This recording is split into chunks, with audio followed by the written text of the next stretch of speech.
ஒரு அப்பாவும் ஒரு மகனும் ஒரு மலையை நோக்கி நடந்து போய் கொண்டிருந்தார்கள். அது மிக உயரமான ஒரு மலையாக இருக்கிறது.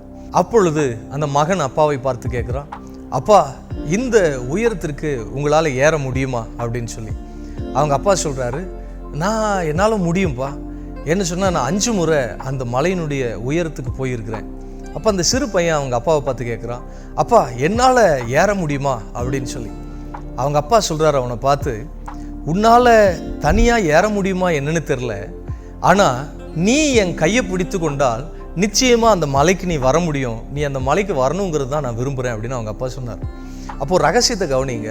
நம்முடைய அப்பா, பரம தகப்பன், தேவனாகிய கர்த்தர், லார்ட் ஜீசஸ் கிரைஸ்ட், நாம் எந்த உயரத்துக்கு போகணும்னு விரும்புகிறார் என்று சொன்னால், அவர் எந்த உயரத்தில் இருக்கிறாரோ அந்த உயரத்திற்கு உங்களையும் என்னையும் கொண்டு போவது தான் அவருடைய சித்தம்.